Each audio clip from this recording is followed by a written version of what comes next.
don't any hardcore Trump supporters believe any of what you're saying? Why do they have this sort of you don't get it.gov interpretation of all these warning signs? Yeah.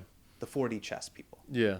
Well, some of them are in a cult. I don't know if you've had a friend in your life who has maybe not gotten into a cult, but like, gotten financially into a bad situation. Like they cut it, somebody told them they could get in early on this new thing and they gave a little more money than they should have. Hardcore Bitcoin heads had this during Yeah. COVID. Sure. Yeah. And then you go to them and be like, you got scammed.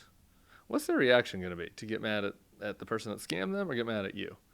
Most of the time, they get mad at you.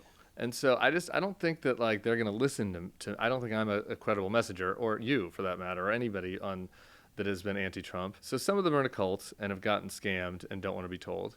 Others of them actually haven't suffered consequences yet, really, like meaningful ones. Some people had friends and loved ones die of COVID, but they've convinced themselves that was the Chinese or who knows, a vaccine or whatever. Besides that, like economic consequences, most of them, like their lives didn't really change that much. Like Trump, maybe they had a little more money to spend before COVID, and then COVID happened, they come out of it, and then they blame Biden, right? And so I do think there are some people who are actually doesn't happen on the left.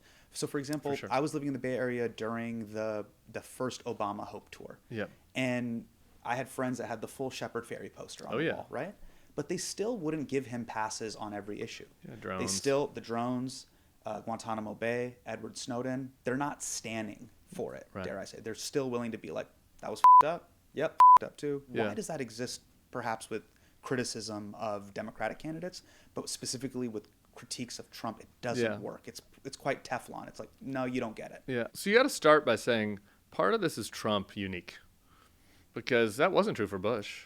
A lot of Republicans had a lot of complaints about Bush, and his numbers did go down with Republicans. And those critiques stuck. Yeah, and those critiques stuck. Mm-hmm. I asked a Republican consultant one time, like, this very question, like, what do you think it would take for like the candidates that you consult to be able to feel free to start criticizing Trump? Right. And his answer was when his numbers go down with the core base, because when Bush's numbers went down after Iraq and Katrina, his numbers went down with everybody.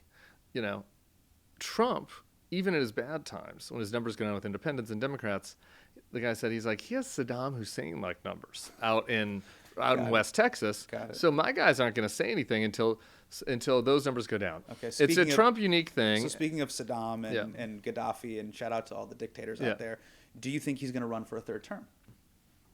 Man, I think there's a chance, and that is totally insane and disqualifying.